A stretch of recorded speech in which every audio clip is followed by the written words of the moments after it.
Kia ora te whānau no mai hoki mai. Welcome back to On The Record with Ray, a Play It Strange podcast. I'm your host Ray, award-winning artist, producer, engineer, and of course, proud Play It Strange alumni. We're here to unpack the music industry in Aotearoa, and for this episode, we're diving into something every artist thinks about: how to build your audience. And we're not talking just about any audience. We want real, meaningful connections. The kind that sticks with you, turns up to your shows, and wants to watch you grow as an artist. And joining us for this kōrero is the one and the only Paige. Paige is an award-winning singer-songwriter from Tāmaki Makaurau who has won the world over with her honest and heartfelt songs. In 2020, she released her debut EP, Always Growing, which achieved platinum accreditation in South Korea last year and features multiple singles that hit top 10 radio play in Aotearoa. Paige has had 4 nominations at the Aotearoa Music Awards, and in 2021, won Best Māori Female Solo Artist at the Waiata Māori Music Awards. Alongside her 66 million streams worldwide, Paige has toured with some of Aotearoa's biggest acts, such as Drax Project, 660, opened for international acts such as George Ezra, Alec Benjamin, and if that wasn't enough, she's performed at some of our biggest festivals, including R&B, Bay Dreams, and Homegrown. That's pretty mean mahi, I reckon. Kia ora, Paige, kei te pewhia koe. How you going today? Kia ora, doing great. Yeah, good to hear. Thanks for being here. Without further ado, let's get into today's podcast. So let's kick things off with your journey. You began writing songs when you were 14. How did you first start sharing your music online, and what gave you the confidence to be so real with an online community from such a young age? I guess as a young person, I've been such a dreamer. Like I was such a dreamer and I really wanted to be like famous because I loved pop culture and I thought it was so exciting and I just wanted to share my art with the world. And then my mum really was the one that was like, I'm not gonna let you sit around and mope about about your dreams. Like you have to, like try and do something about it. Yeah, go out there and get it. Yeah, she made me a YouTube channel when I was like 12. And then I didn't do anything with it until I was in high school. Yeah. But yeah, I mean, I think it's just kind of being like, I don't really have a choice but to be brave and do it if I want to this level of success, You have no choice. Feel the fear and do it anyway. That's right. Take that step. Take that leap of faith. Yeah. And shout out Mum for starting a YouTube channel. Shout out Mum.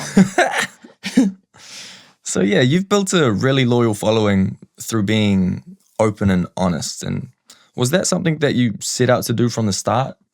Or did that just kind of happen naturally over time? I think it's just who I am, to be an open, honest person. Like I share things about myself probably more than I should, and it's just who I am. So an oversharer, you reckon? Yeah, I am. Not a bad thing. And I guess it's kind of I think it's lucky that I'm like that because I think it works well in my music. Yeah. But, and I don't find it hard to be that way. I actually find it hard to put on a facade, really. So I think I'm just living and breathing as I am. Yeah. Yeah, I mean, that's a good life skill. People always know where they stand with you because you have to be honest and you have to be open and authentic. Like, yeah, I think it's kind of almost discouraged in a way, in a weird way sometimes in society, to not be open and honest with people about how you feel about them. And, I'm just kind of like real about it. Yeah. So that's always been your vibe and just in life and then into social media as well? It just crossed right over?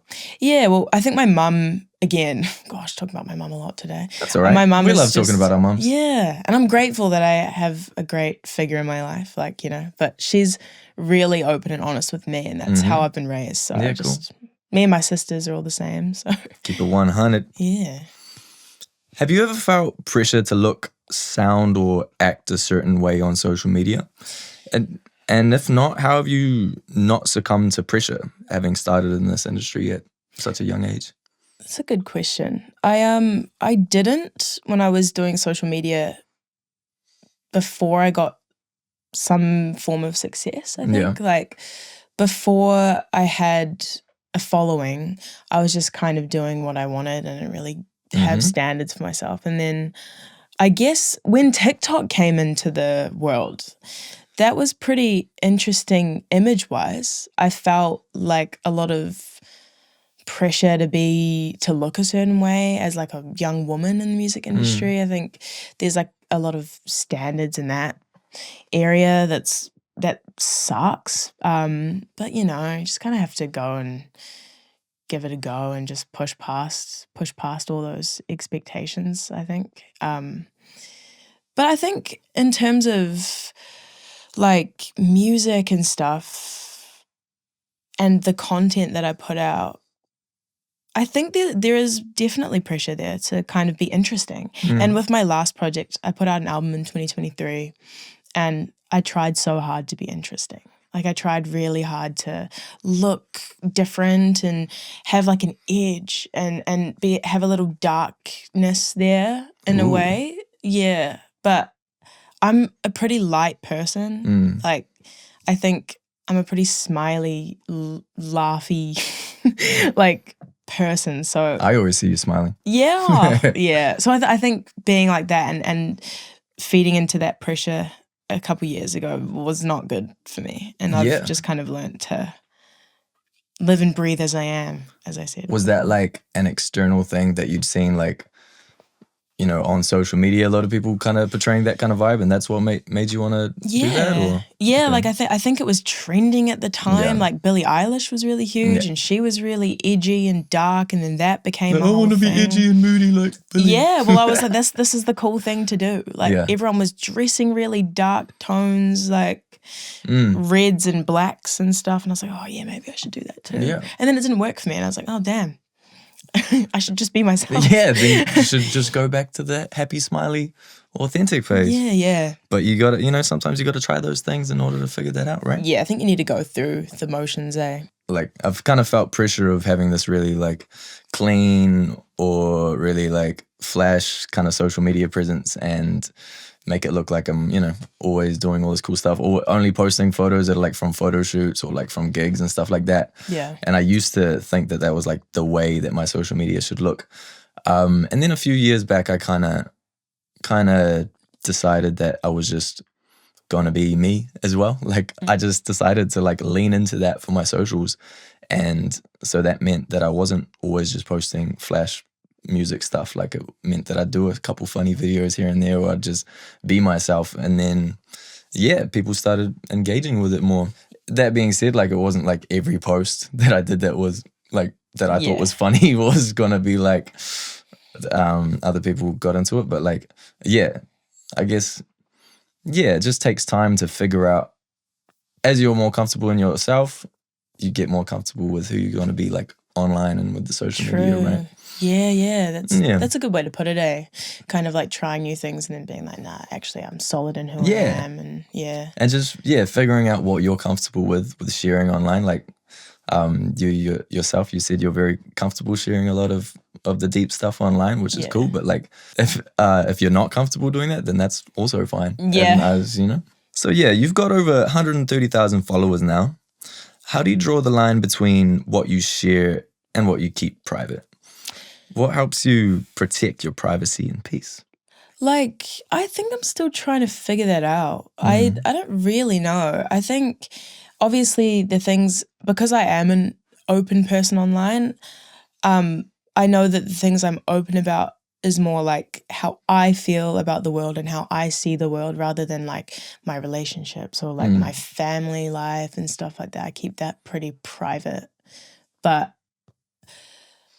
I don't know. I think really you have to think about your intention about what you're posting. Like, why am I posting this? Why am I sharing this vulnerable side of myself? Is it because I just want to vent, or is it because I want people to feel like they can relate to this part of my experience in the world as a creative and as just like a human being navigating today's society? Yeah. So I think you have to think about your intention before you post, because sometimes you just like, I can definitely get into modes where I'm just posting to vent, or like I'm just posting to be blah, or I don't know, or just be like silly for fun. Yeah. And that's a great intention as well, just to have fun. But yeah, I think you got to think about your intentions first before you.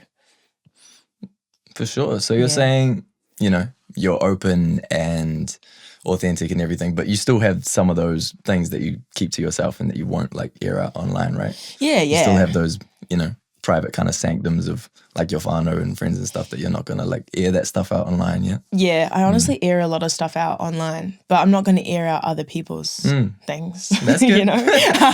Yeah, until they cross me. Then it's over. Then it's on. I think a lot of people know you for your vulnerability, and not just in your songs, but in what you post. And do you think that kind of honesty is important for building real connections with your audience? Yeah. For me, yeah. I like a lot of the people that listen to my music feel connected to me. Sometimes it's scary because I have people show up to my workplace. Really? Yeah, and they'll be like talking to me like they know me, but I've actually never met them before. And it's I know it's hard, eh? Yeah, and I think if you're a vulnerable, open and honest person online, you have to be prepared for people to connect to you in that way. Yeah. And it's actually on you. I'm not going to blame people for coming into my work and feeling like they, can have a conversation with me about something that I posted, But yeah, I think it's a good thing because I don't know, I have this thing where I really like having people feel comfortable. I think I like to be vulnerable with people so that they feel comfortable around me. Yeah. And that's kind of my goal with my music, is just to have create a safe space for people. Yeah. Safe space for people to grow and to learn. Yeah. And heal. Yeah. And just, also giggle. That's right. Giggle too. We love a good giggle. Yeah. It's funny the way like how people, like how you're, super open with the social media, and so people like know a lot about what's going on. And then if you meet them in person and you haven't met this person, like there's not that rapport yet where you're like, where you can go into that stuff. So if they come in super hot with like, I don't know, something super personal you just talked about, then it's like, can be a bit jarring, right? Yeah. Yeah. And I think that's something that because I guess when I started posting online and then my stuff kind of started to go off a little bit. Blow up. Yeah. Not blow up, just like people started to get a little bit interested. I wasn't prepared for people to talk to me the way that they do when they see me sometimes. But, now I know, and it's good to be prepared for that. And most of the conversations are great. Some of them are a little bit odd. That's okay. Such is life. Yeah. Take the interesting with the even more interesting. Yeah. Yeah. How have you gone about creating a social media following that is not only just engaged with your social media personality, but actually with you as an artist and a musician? Because you see a lot of artists that they will have like crazy big social media following, but then like, not much Spotify streams or not much actual people turn up to shows. How have you navigated doing all the social media mahi and killing it with that, but also having that translate to actual, solid musical fans? That's a really good question, because it is so hard to translate content to streams, that's something that I think everyone's struggling with at the moment. I think for me, the stuff that I share, like the stuff I'm singing about is my everyday. It's stuff that I talk about online. It's stuff that, I hold in my heart, I guess, and I have conversations with people. Like, I think online I'm replying to comments about, a video where I talked about a song that's about this, and then I'm connecting with people, and then they move to the Spotify because they know the context of the music. So I think I've been really lucky in that sense with, just being closely connected to the people that listen to my music. Yeah. And then when I see new followers or like new people around, I like to get to know them. I feel really closely connected to the people that listen to my music. Like, even if they're from Brazil or like Argentina, I like to talk to them about I like to give them context, I guess. So my music is just context for everything that's on my socials, which is hard, I guess, if you're making music that isn't aligned with the content that you make.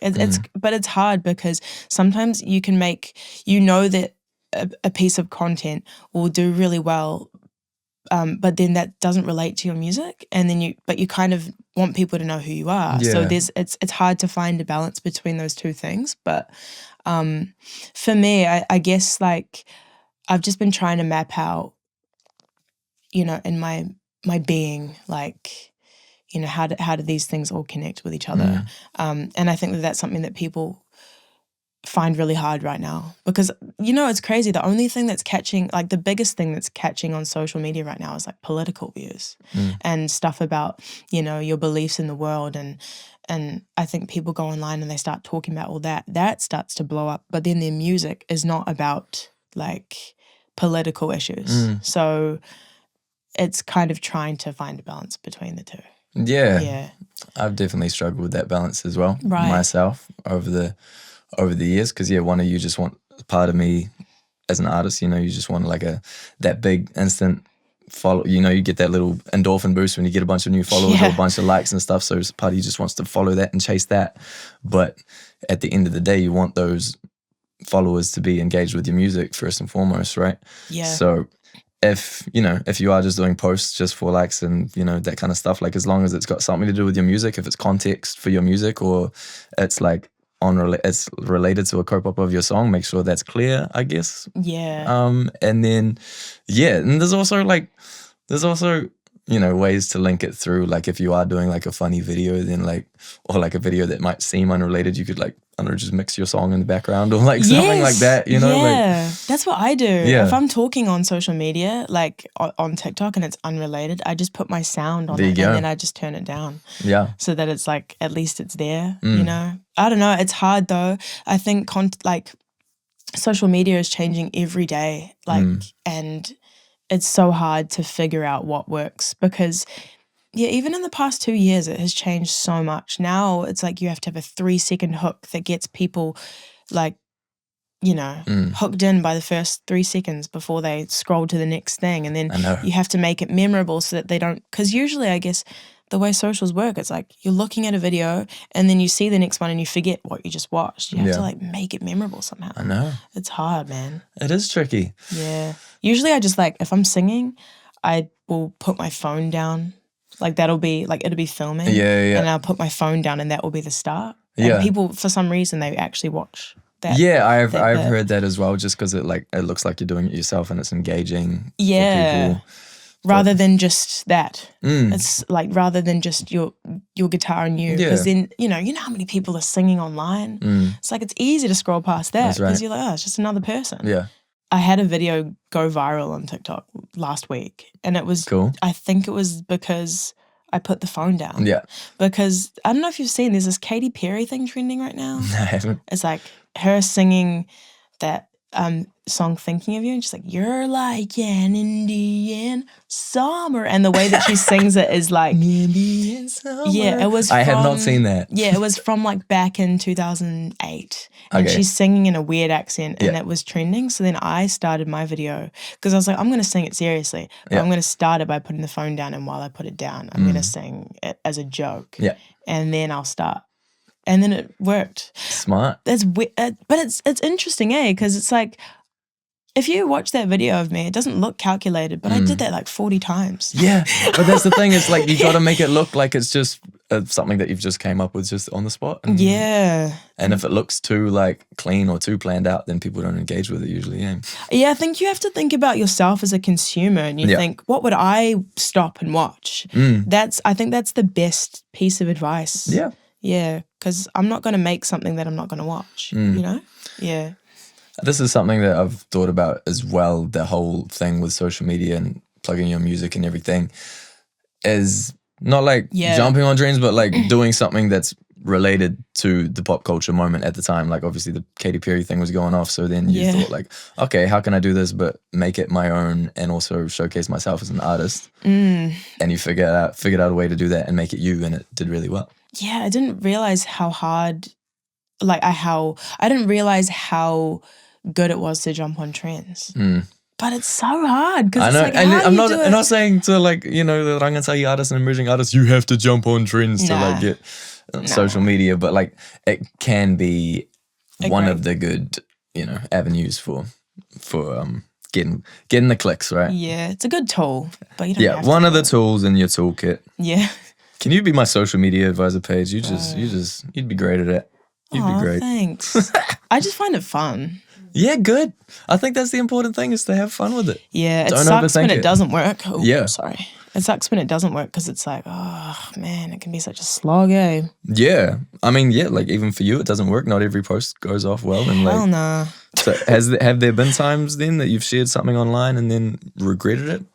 Or Yeah. been surprised by that response? Well, it's really interesting because when I did the Jonas Brothers thing, for context, like just to give everybody context, I posted a video on social media calling out the Jonas Brothers, being like, this is my formal audition to sing with you in Auckland. Yeah. I posted that and I truly was going to delete it because, I posted it and I was like, this is so dumb. My outfit sucks. My outfit sucked for it. I looked like a goof. I'm sure it wasn't that bad. It was terrible. But I was just like, I was just feeling quirky that day. And then 12 minutes later was when Joe Jonas commented on it. 12 minutes in, he commented. Yeah, but I was like, my thinking was like, oh, they'll be online right now because it's nighttime in the States. Yeah. And that's usually when you're scrolling. So maybe you did it's think a good about idea. This. Yeah. I was like, oh, I just posted at like 4 p.m. Yeah. Like maybe, I don't know. And then it worked and I was like, oh my God, I was going to delete it. Like that was something I was like cringe. Yeah. You know, it was only like 9 likes and he liked it. Really? Yeah. And I was like, man, like, how did that get in those little algorithms? Yeah, I don't know, It's interesting, but I've definitely wanted to delete stuff before. So yeah, let's just unpack that a little bit. So you saw Jonas Brothers were playing in Auckland. You're like, dang, I want to open for them. No support has been announced. Yeah. And then you thought one way to get their attention would be to post a TikTok about that. Well, yeah, because basically, I mean, obviously, diehard Jonas Brothers fan when I was a kid. Yeah. And then I'd already pitched to Live Nation to open anyways. Yeah. Like, because, you know, with support, whenever I see a support coming that I think is like aligned with the music I'm doing, I'm going to pitch to Live Nation or to, you know, Frontier or whoever. Mm-hmm. And then I was like, I've already pitched for it. I really want it. Like, if I just do a video saying that I want to sing with them, that's also like the biggest dream of my life. So like, why not? It'd be funny. And then I was like, this is so cringe. Like, they're not going to reply. And I need to delete it. And then I didn't. And then Joe Jonas commented just like a side eye. And I was like, oh my God, what the hell? What, the little side eye thing like that? Yeah, well, yeah, like I was just like, oh my God, if that actually happens, I will die. Because I didn't think it was possible. I was just like, nah, there's no way. Because like the first song I performed in front of an audience was This Is Me from Camp Rock. Yeah, like it was my everything. So I was like, oh, there's no way that I'll be able to do that. And then it was like 6 months until they come to Auckland. And so every month I did like a video being like, yo guys, this is like my third attempt. And so I just did it as like a like series. Yeah. But it was funny. It was funny for everyone else to watch, I think. That's it. Yeah. I think I just it was so fun to make videos that wasn't about music. And it was... I mean, it was still about music, but it was just like a little side mission that people could get behind, right? Yeah, it just wasn't about like an album. And I was already promoting my album at the time and I was getting over it, you know, as you do, like naturally. And I was just like, nah, I just want to do something funny. And so I started making all these funny videos and then it happened. And I sang with them. And it was crazy. My life peak and nothing will ever top it. No, don't say that. You Unfortunately, ain't peaked yet, I've got nothing else to look for. You ain't peaked yet. Now, how about doing a proper collab with Jonas Brothers? There you go. You can I truly think that this was better. You know, I felt like, you know, that was just a childhood dream come true. Yeah. What's your childhood dream come true? If you could pitch something to the world like that. Off the top of my head, doing a song with Skrillex and jumping up on Skrillex's DJ table and like performing a song with Skrillex at like one of his big ass festivals. Yeah, that's and it's going to be a te reo song and it's going to have haka in it. Oh yeah, that's mean. Man. Right, I'm going to put that out into the universe right now. Yes, but it's crazy because it can happen. It can happen. Thing. I just need to make some just get that series. Make some TikToks, get that series going. Yeah. I think there's a couple takeaways there. I think Firstly, people do get sick of being promoted to. Like people on social media, they're literally getting promoted to like every second post is either like a brand or it's an artist just saying, stream my this, go do this, buy my tickets for this. So if you can think of ways to like subtly promote your stuff, I think that resonates with people. Like most of my posts that do well lately aren't ones that say, listen to my thing. Or like if I'm posting like a snippet from a video or like a song, it's not like, this song is out in a week. It's like, here's a cool lyric. If people want to find out what the song is, they'll go into the comments and they'll be like, what's this song called? Is this out? Is this on Spotify? And it just creates that more kind of engagement. And it's like a little hook that people actually have to dig for the information. And if they have to dig, then they're a bit more invested, I think. That's a really good, that's such a good way to put it, I think. Because, you're right. Like, everyone is so used to being promoted to. That's such a good way to frame it. And, while you were talking just then, I was like thinking, damn, like I need to do this. Because I've got a song coming out. I've got a song coming out this week. So I'm like, man, like, you're right. Everyone is sick of being promoted to. And then how do you do an undertone? An undertone of like, suggesting that this is what it is. Like you said, just doing rants or videos with that song in the background or stuff like that. That's like kind of not related, but then you just figure out a way to make it related. To make it not an ad, eh? Yeah. People don't want more. People got enough ads in their lives, eh? You know what I've been really loving now with people promoting their music is like someone, like there was this chick, I thought it was so funny. And she was dressed in like hardware type, like what am I trying to say, like tradey type gear. She was like changing a light bulb or something, and she was just like she's like, I bet you're wondering, how do I change this light bulb? I don't know, but my song's out on Friday, like and then it just like played the song and it was just so unrelated, and I was like, oh, that's funny. Like, that's good. That's good content. I've definitely done some dumb ones like that. Yeah, your ones are pretty funny. I love your stuff. Thanks. That's crack up. Thanks. I think one of my I don't know if this is gonna translate to podcast world, but like it was just some dumb video of like someone about to go pole jump over a thing, pole vault over a thing, and then they fail at the pole jump, and then the pole forces them to go backwards on the ground, and then I just cut that with a video of me sliding on the ground with like a promo holding like a sign of my song coming out next week. So you can still do promo, like things that are promo-y, but like they can't look promo-y in the first few seconds, I guess. I did see that, man. That's so funny. Yeah, and there's like the one with the horse or whatever, and it like kicks someone. Ah, yeah. Have you seen that one? It kicks someone and the person flies, and then you cut it to you flying across the room with like being like, my song's out on Friday. Quality content. Quality content. Some artists really thrive with social media, and others really do just hate it. For emerging artists who may find social media overwhelming, where do you think is a good place to start? How can they show who they are without having it feel forced? This is still something I'm trying to figure out too. Me too. Yeah, I don't think it's something that you stop figuring out. I think you'll find the fun in some aspects, but I think follow the fun. I think that's the best advice, is just to follow what feels good. And I think if you start your social media feeling good, like no matter what it is, if it's your first post, like if you're just starting, like I think you just need to find what feels good first so that you can feel more encouraged to post about your music like later. And so it might take a few posts to actually find what does feel good and what feels like your style, right? Yeah, and knowing that it's going to take, a lot of trial and error, man, like even now sometimes I'll post like with having like a following and stuff. You'll post a post and it has like 40 likes and you'll be like, and it won't move. And you'll be like, man, what? And you thought it was going to be really good. And then, another video has like 100,000 likes and you're like, oh man, what happened? Like what happened between the two? So it's, I don't know. I think just knowing not every post is going to do well, but you have to do it because you enjoy it, not because you're looking for likes, I think, which is hard. I know.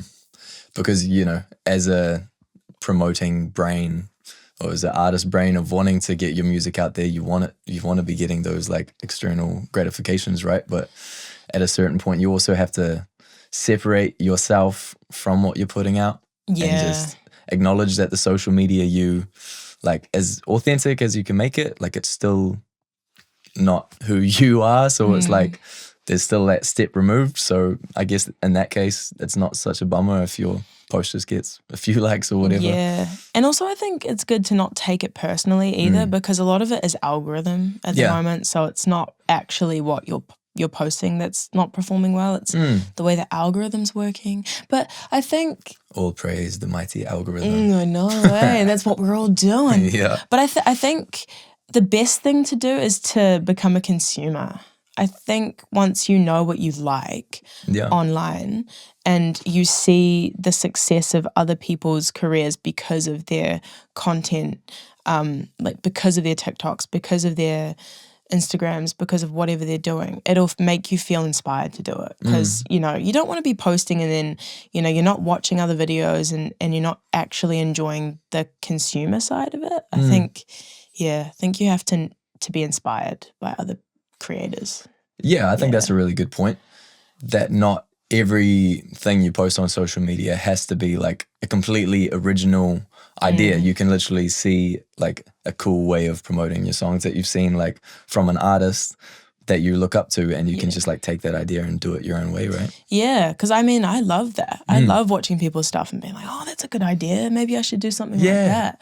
Because at the end of the day, we're all kind of doing that with our music, with everything. That's right. We do it because we're inspired. Yeah. So get inspired. Get inspired and do the things, and don't worry too much if you are copying someone else's idea, because like when you do it yourself, it's gonna come out original and it's gonna like you're gonna put your own flavor to it in the end, right? Yeah. At the end of the day, it's just social media. Yeah. It ain't all that deep. Yeah. The music. That's right. Get back to the music. Yeah. Do you think consistency matters when you're building an audience online? And was there a moment where posting regularly really paid off for you? I think consistency online is everything. Yeah. I think it is the reason for success. And I think that because, like, I think you have to be... I know it's an algorithm thing. I hate talking about algorithms, but it is. It's a dirty word now, eh? Yeah, but it's just the truth. Like, it does gauge when you're posting more regularly, and then it pushes out to more people. Because if you think about it, TikTok is a business, and they want to reward people that use it more. So posting regularly, they're going to reward you for it. And it's interesting because I took like almost a year off of consistent posting. My socials went down. I lost like maybe 4,000 followers. It's just how it works, you know? It's like if people aren't interested anymore, they're going to unfollow you, and that's whatever, like people come and go. But then recently I've been making it a goal to post every day for the past month, and it's already I'm like back on track and like gained the followers back and stuff. And I'm kind of like, maybe it is consistency. But I think it's also knowing, you know, being prepared, you know, knowing what you're going to be posting in that consistent time. Maybe spending a whole day just filming stuff. It's hard though. It takes so much time. Yeah. But I think, you know, as long as you're just getting in people's faces, reminding them who you are. And I think that consistency is different for every person too. Like, you've found one a day is good, and that's achievable, and you can still maintain and grow the following that way. But like for other people, it might just be setting yourself a goal of 2 or 3 posts a week. You know? I think like, I'm just going to go back and be like, it's not every day that you have to post. Like, I think what I found interesting is, obviously Eddie on the Beat is doing really well right now, but people know when to arrive to his content because he's live every day at the same time. Or, you know, there's another person that I follow online, and they go live every Wednesday night at this certain time, and you're like, oh, well, if I know they're live right now, I'm going to go and look, you know? So it's like knowing that you can arrive to a place and that person will have new stuff. So consistency doesn't necessarily have to be posting something every day. It could be just doing something every week, or like you say, doing a live every week. I've actually thought about doing that. I just haven't quite got to it. I wanted to do like a Why It's a Wednesdays things where I just do a live writing session on every Wednesday night, but I haven't got there yet. But yeah, like you say, Eddie's a New Zealand producer who goes live most days with his sessions. Does he have like a time? It's like every night at every 6. night. Yeah, and he's been really blowing up on TikTok lately. And not only for him, like it helps the artists that he's working with and helps give their song exposure as well. So yeah, just finding things like that people know when to tune in and they know it's a thing. Like I think that can be really good for audience engagement and authentic audience fan growing. Yeah. I think you should do lives. Oh yeah, okay. Man, you'd be good at it. Thanks, Paige. I've done a little bit here and there, but like you say, I think it has to be a consistent thing that people like know to log on, because I haven't had like super big engagement with my lives because they've been super sporadic. But if I make it a consistent thing and it's something that's a series and something that has a storyline, timeline, then I think that would like really help. Yeah, and it's funny too, because like you have to, it's crazy. What's interesting is like when something actually works, this is the thing, is that if a live actually works and it's successful, if a video works and it's successful, I don't think anyone knows, like you don't really hear a lot of advice of how do I act when something does really well, you know? Because if you have a viral moment, then you're kind of like, oh my gosh, it actually worked. What do I do now? Yeah. Like that's crazy too, eh? Like to know what to do when that starts happening. And what do you do?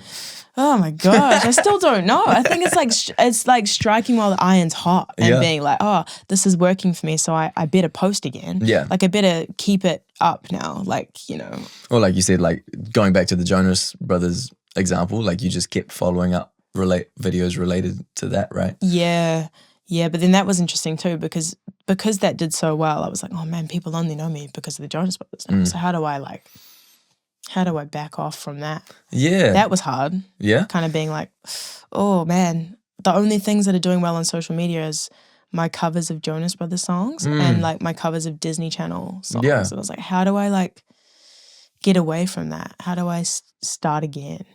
Yeah, I mean, because that's the challenge. That becomes the challenge, right? Of not just being known for that one thing that you've had the viral moment for, and then converting that to, hey guys, I'm actually a great songwriter and I write my own songs. Please listen to them. Yeah, and that was hard. I was kind of like, damn, like what do I do with this? How did you navigate that? Well, I stopped posting.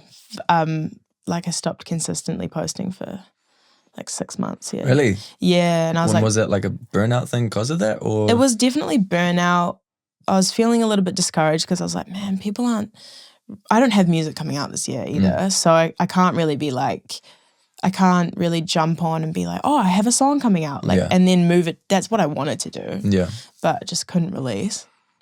And so it's just I didn't know how to navigate it. And now I think going back, I would probably just be like, oh, post 2 forms of content at once. Like do the Disney Channel stuff, do your own thing at the same time, and then you know they'll just translate into each other. But or just figure out that way to cross pollinate them, right? Like start with a little Jonas Brothers cover, and then bam, tricked you. Here's one of my originals.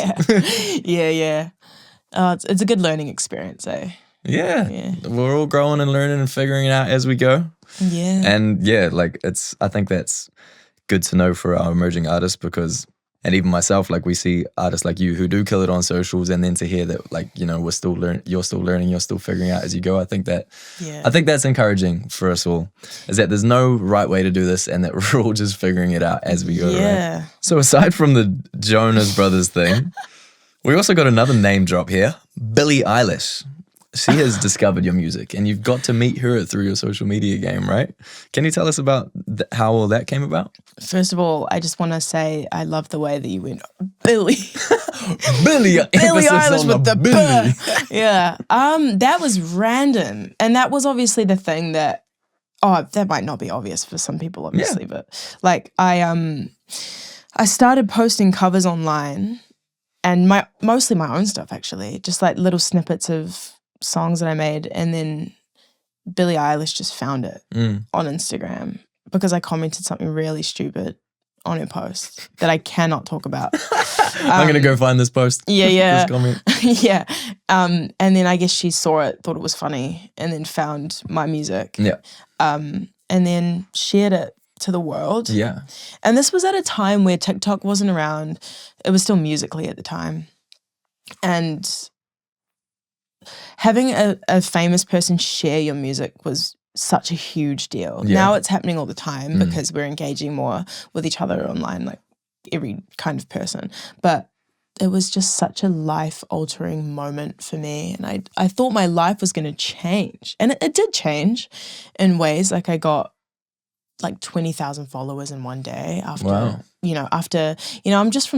I'm from a really rural town in South Auckland, and I don't have musical parents. I don't have like sisters that make music. I don't know anybody that was in the music industry, which is a hard position to be in New Zealand, because I think you look around in the music industry and you're kind of like, man, like everybody knows somebody to some degree.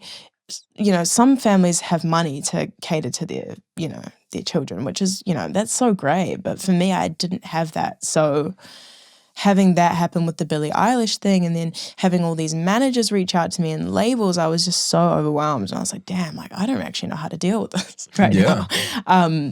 But yeah, it was life-changing. Love Billie. I'll never let anyone say a bad thing about her. Yeah, fair. Yeah. Billie Eilish. Billie Eilish. But was this like before you got signed to a label in Aotearoa, and like before you started releasing music heavily? Is that? Yeah, this was the thing that where people finally got back to me, because I'd been trying to get noticed and get recognized by, labels and stuff, and I really wanted somebody to reply to an email. Yeah. I was emailing like Universal, Sony, Warner, like everybody for years, and just nothing. I was trying to communicate with producers and work with them. No one got back to me. I was just like and then my school didn't really cater to, Play It Strange or Rock Quest, and that was hard because I was like, man, I just actually have no way to get my way in. And then social media was that for me, because it was the only tool that I had. And then when Billie shared my stuff, that was when I got replies from people, and I was like, oh my gosh, I'm finally in. But I was not prepared, and I didn't have anyone. My parents did their absolute best for me, and that they've helped me so much in my life. Just try and get in. My mum used to email, like managers to try and help me, and my dad used to drive me into the city to busk, like, But the Billie Eilish thing, changed my life. People started replying to you. Yeah, but it's interesting because I believed everybody too. I believed everything. I know, if you got like 10 messages from managers and labels and stuff, like how do you know in that situation, like who to follow? Like who to follow up on, who's like genuine and who's like, And I thought that everybody was, like the stuff that everyone was offering me was legit, and it wasn't. And, some managers were saying, oh, like, you have to pay me like $150 a week to be your manager. That doesn't work. Yeah, you give them a percentage. You don't give them a pay. Like, Yeah, but I mean, labels. Little Paige, who hasn't worked in the industry before, like you might not know that. Yeah, emerging artists might not know that. I had no idea. Labels being like, we won't give you a percentage of a master. I was like, what? Yeah. And then I'd be like, oh, that's cool, no worries. But I had no idea what that meant. Yeah. Like, What's a master? Yeah, just meant I wouldn't earn any money off of my music at all. So it was, I think. So did you end up just getting advice from your parents and stuff going through that to navigate that, or? We just did our own research because there was no other thing. Like we couldn't talk to anybody about it. We had to figure it out ourselves. So it's been, and even now, like being in the music industry, I'm still learning about, like producer points and like. Me too. Yeah, very hard stuff. Like now it's, I've got all these streams, and now I'm learning about how to navigate producer points and royalties and how effective it is to have a percentage of your master, and how important it is to, negotiate percentages for other people because that's, it's your livelihood. So, and even now, because I had no guidance, I've been cooked. I've been cooked because of it a little bit. But that's why I think things like Play It Strange it's so good. And I wish I had it, so. And even if you haven't like been a finalist in things like Play It Strange, like there's people they're still there to reach out to for guidance through things like this, which I think is awesome. Yeah. But yeah, like little Paige and Clark's Beach wouldn't have known about that. So it's hard. I hadn't even heard of Play It Strange back then. Now she has. Now I have. 15 years too late. That's right. One of the things you said in there that I like is that we do have to acknowledge that not everyone starts on a level playing field with the music career. Like whether it's you come from a whānau with money, with support who can help pay for studios or whatever, or your parents might know someone in the music industry, or you have a family friend who works at a label, whatever. Like not everyone has that kind of support system, especially if you're in a small town in Aotearoa. And I think in that case, social media can be like just a really effective avenue, right, to help get your music out there and start getting your foot in the doors. Yeah. In those doors, because you are just that bit more removed from the industry when you're in that kind of situation.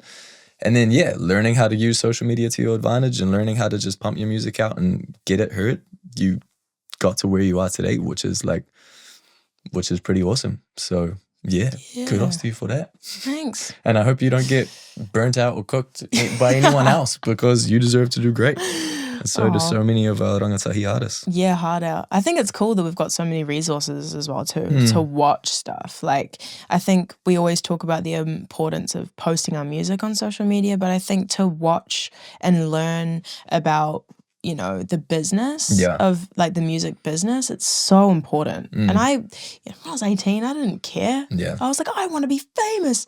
I can deal with that stuff later, and it's later. Someone else will deal with that. Yeah, that's right. And they don't. That's the thing. Like it's always going to be you that deals with it. That's right. I always thought, hey. Or if they deal with it, then they're dealing with it in a sly, sneaky way, and then if you're not aware of it, then you can get you can get burnt from that sometimes. I just want to acknowledge as well that I've been very lucky.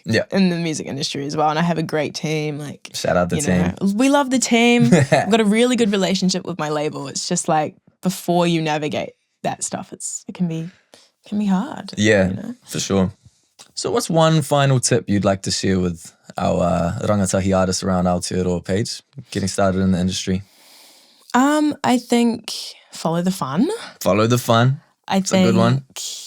Know that it is up to you. Like your career, your music, the way that you prosper is up to you. Nobody's going to do it for you. I think that's a big one. I always thought that if I got signed, if I got this team and stuff, then they would just do it for me, and then I could just make the music. Oh no. You've got to be the person that believes in. You got to be in the driver's seat. Yeah. And I think like just be brave. It's a scary world, but it's a fun world. Sure is. Yeah, I think that's what I would say. Nice. Don't play it safe. Play it strange. Yo. That's our new catchphrase we came up with the other day. Is it actually? It is now. I'm going to say it in every single great. podcast now. Yeah, that's cool. All right, ka rawe. I think that is a nice note to end on there, hoa. Ngā mihi nui ki a koe, mō te kōrero. This has been a really cool chat. And to our fabulous listeners, I hope you all learned something and feel inspired to grow your audience and use social media in different ways and authentic ways. I sure am. I've got some good ideas from this. Maybe I can get a Jonas collab too, Jonas Brothers collab as well. Who knows? All right. See you next time for On The Record with Play It Strange. Ka kite anō.